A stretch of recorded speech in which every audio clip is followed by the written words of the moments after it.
Just eat in the bathroom. This suits you best. These words from my daughter-in-law and my son made me furious. I couldn't forgive the two of them for neglecting my dear father. Just you wait. What's going on? The usual. Huh? I can no longer overlook the actions of my son and daughter-in-law. I've decided to fight back. My name is Miranda Sarr, 60 years old. My family includes my 80-year-old father and my 40-year-old son, Daniel. Originally, Daniel lived with me and my husband. However, after my father became a widower, he started living alone. Thinking he would be lonely by himself, it was decided that Daniel would live with him. I'm thrilled because this house is also the home where I spent my childhood. My current home is a bit far from my father's place. That's why I was a bit troubled about not being able to visit my father often.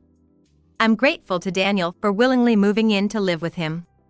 Grandpa is worried, and I wanted to try moving out once. Daniel had never left our home since he was born. He went to college from home and probably longed for a life of independence away from his parents. Thank you, take care of Grandpa. I decided to entrust my father to my son. At this time, Daniel was 40 years old.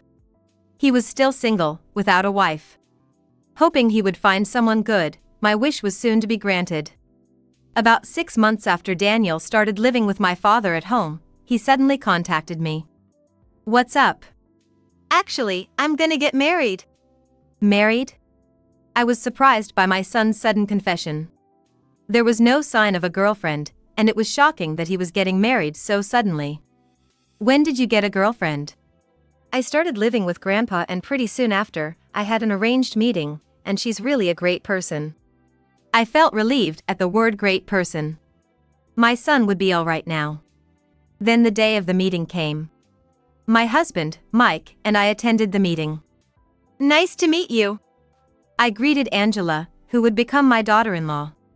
Hello, I'm Daniel's father. My husband followed with his greeting.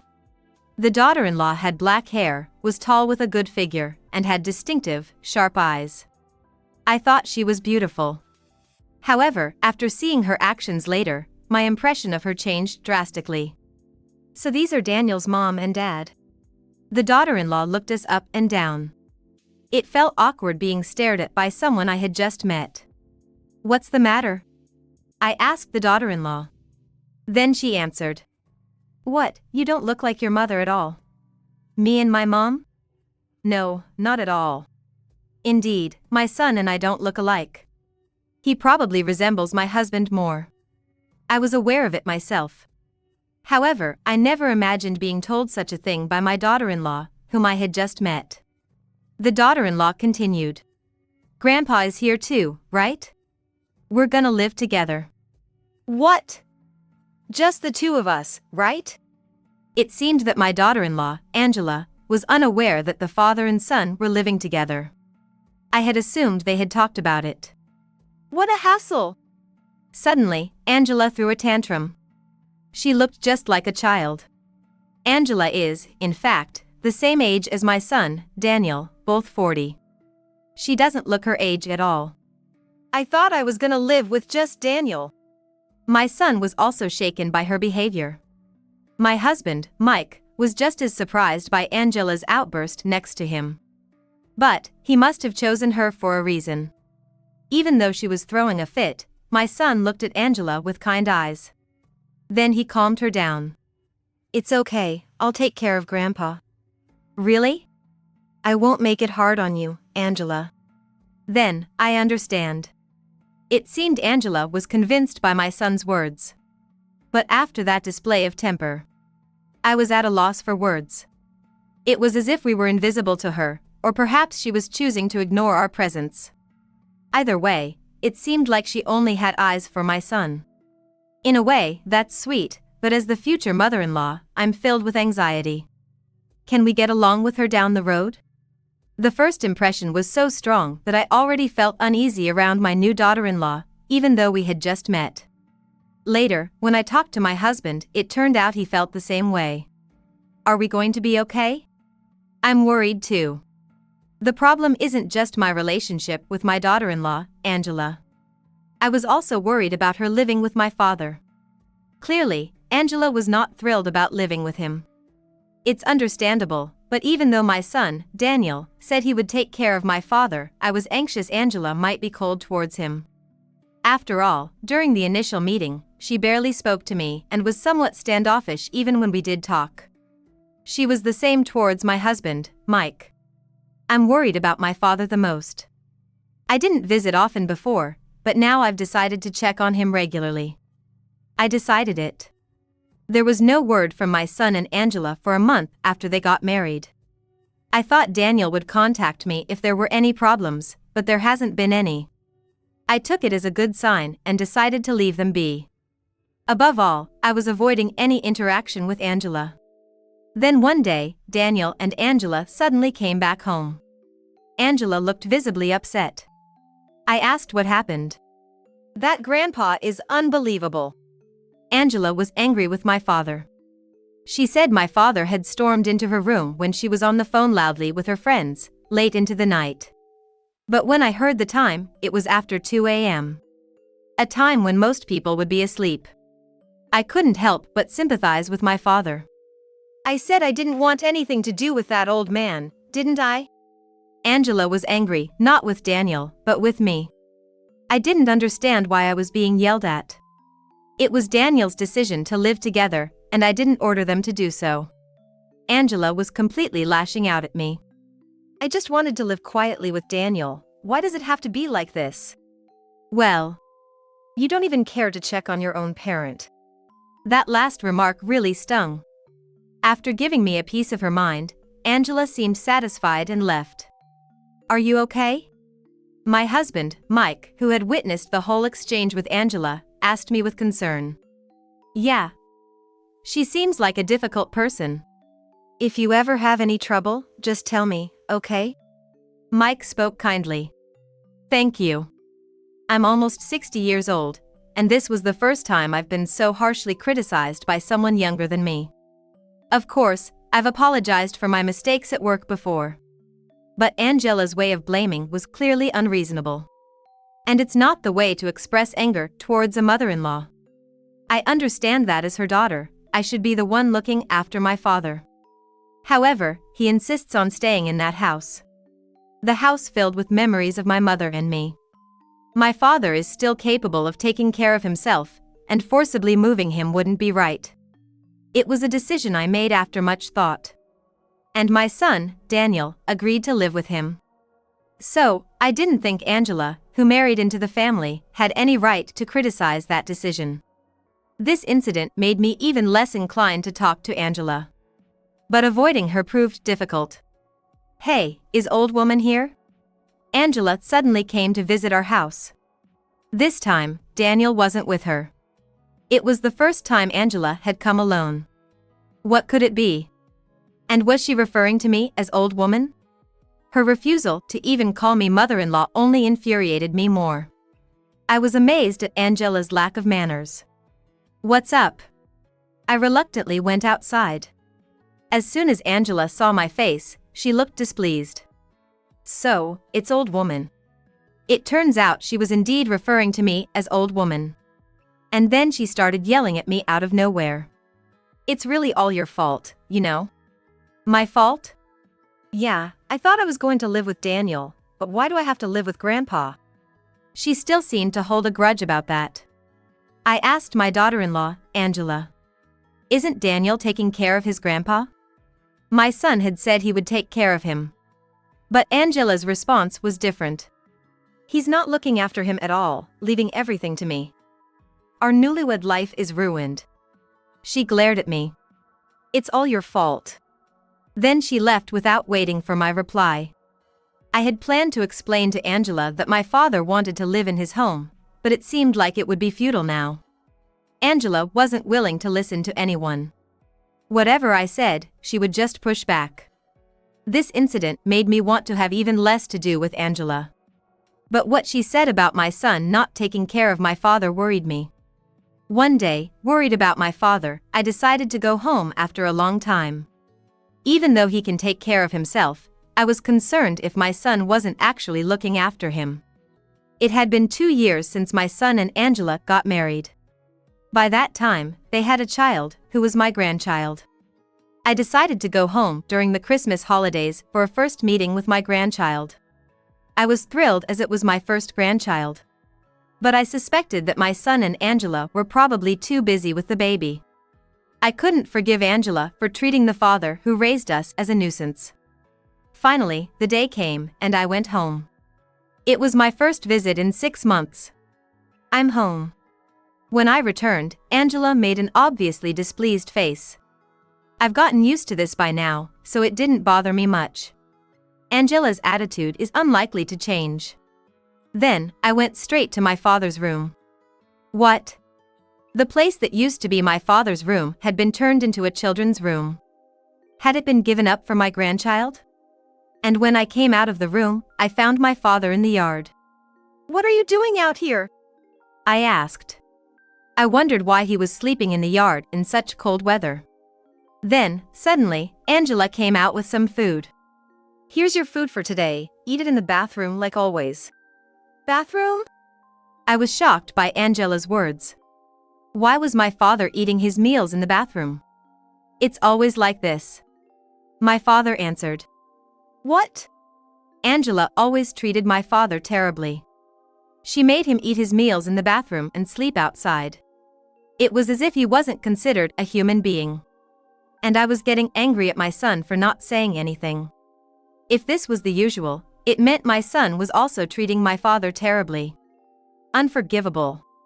I decided to fight back against my son and Angela. I went to convince my father. "Won't you live with us in our house?" However, my father shook his head. "This house has too many memories." It was the answer I expected, but if I didn't persuade him now, my father would continue to be mistreated by my son and his wife. We didn't know what they might do to him next. "It's not good for you to stay here anymore. Let's live together." But I would never make you feel this way. Let's live in our house. It took some time, but I finally managed to convince my father. I felt sorry for my father, but this was the only way to fight back against my son. And so, my father came to live in my house. My husband, Mike, was happy to accept him. "I hope your father can find some relaxation in our home." "Thank you so much." I was truly grateful for my husband's kindness. When I told my son and Angela that my father had moved in with us, their reaction was just, "Oh, is that so?" Angela must be relieved. I imagined, and the thought made me furious. And now, the real fight back against my son and his wife began. One day, after my son had been visiting Angela's parents for nearly 2 weeks, he came back to find the house had been demolished. "What happened all of a sudden?" It was understandable for my son to be confused. After all, the house he lived in was suddenly turned into an empty lot. I called my son to our house. "Why did you suddenly call me?" My son was angry. But it was necessary to tell him the truth. Hearing what had happened, my son got even angrier. "How could you just demolish the house like that?" "Well, you didn't need it, right?" "Why does Grandpa have to come up in this?" "I didn't want the house filled with memories to be taken over by you and your wife." I spoke sharply. I thought it was important not to show any hesitation. "Are you neglecting your grandpa?" I asked my son. Just then, the house's doorbell rang. Honestly, having visitors at this time was inconvenient. But to my surprise, it was Angela who had come. "What are you doing here?" I said to Angela coldly. I thought there was no need to be kind to someone who treated my dear father so badly. "My son is nowhere to be seen, and then I realize the house has been turned into an empty lot. What's going on?" "My mom did it," my son told Angela. "What? The old woman did?" To Angela, I was still just the old woman. It seemed she never really saw me as her mother-in-law. "Yes, I did it," I admitted frankly. I didn't think I had done anything wrong, and after all, it was my father and I who had been mistreated. "Why would you do something like this? Our house is gone now." Angela was furious. Thinking about dealing with this indefinitely was troublesome, so I explained why I had the house demolished. That house is where I spent my childhood, full of memories. My father always said he didn't want to leave it. Who cares what Grandpa thinks? Angela's response made it clear. She only thought about herself. But I couldn't afford to lose here. But, you see, the woman who married Daniel was very mean, calling her mother-in-law the old woman and bullying me. Mom. Such a person, I don't consider family, and I thought they didn't belong in that house. So, I had it demolished while you were visiting your parents. Oh no. I told my son firmly. You promised to take proper care of him, but it seems you've done something terrible. I could sue you, you know. The word sue seemed to shock my son. Please don't do that. Stories of sons and their wives mistreating an elderly father are all too common in the news, aren't they? Please stop, mother-in-law. I couldn't help but laugh. The daughter-in-law who had always called me old woman was finally starting to respect me as a mother-in-law. You finally call me mother-in-law when you find yourself in a crisis. My smile was met with my son's grimace. I'll do anything if you drop the lawsuit, Angela said, trembling. Then, can you promise never to come near this house again? What? To me and to my father. And preferably, I don't want you near my grandchild either. I don't think a child raised by someone like you would turn out well. Angela apologized to me. I don't want to be separated from my child. Of course, it's natural for a mother not to want to be separated from her child. But I no longer had any sympathy for Angela. Ignoring her plea, I continued. The pain you're feeling now is what I've endured all this time. Angela seemed taken aback by my words. Maybe she finally realized. And then, I said to my son, Daniel, do you really want to continue your married life with this person? I looked down on my son, who had been silent until now. Being with such a mean-spirited daughter-in-law, I wondered if my son was really okay. Daniel, am I to understand you're just like your wife, mistreating your grandpa? No, I'm not. My son suddenly denied my murmuring. What did he mean? I was always being ordered around. What do you mean? Make Grandpa eat his meals in the bathroom, and try not to let him into the house as much as possible. I see, that was what it was. I glared at my son. I was threatened that all my money would be taken if I didn't obey. What are you saying, Daniel? Angela countered. How could this be? I sighed deeply. I was utterly appalled by my daughter-in-law. Didn't Angela love my son? Was that why she tried to separate him from his father? It's obvious I don't love him. What? Angela murmured. Daniel was single until 40 and had a lot of money, so I married him for that. If it wasn't for the money, I wouldn't need Daniel. You married Daniel for that reason? Angela responded to my question. Yes. What was she saying? You're kidding. You approached my son for such a reason? Unbelievable. I couldn't contain my anger at Angela's utterly unreasonable reason. This might have been the first time I raised my voice so much. Not only my father but also my son had been threatened. I could no longer see my daughter-in-law as a person after she insulted my family like this. If things continued this way, she might do something terrible to my husband too. I will never allow anyone to make my family suffer any longer. It's unfortunate, but this is goodbye. I placed the luggage Angela had brought outside and escorted her to the entrance. Never come near my precious family again. How could you? After pushing Angela outside, I closed the front door. Please open up. I heard Angela knocking on the door multiple times, but I ignored it. Eventually, when the knocking stopped, I knew she had given up and left. My son was standing there dumbfounded, showing no signs of chasing after Angela. He must have been seriously threatened. It's natural he would want to distance himself. I finally feel relieved. I was able to say everything I had been holding back, feeling truly relieved. It had been for the first time in a long while. Maybe my heart hadn't been at peace since Angela joined our family. The constant stress and nerve-wearing may have taken its toll on me. But, I think I managed to fight back adequately for all the bullying we endured. Peace has finally returned to our home. My son and Angela eventually got a divorce. Angela was initially against it, but my son had no intention of reconciling. Given the daily threats, it was natural. My grandson, born between them, would be raised by my son. I believe it was the right choice.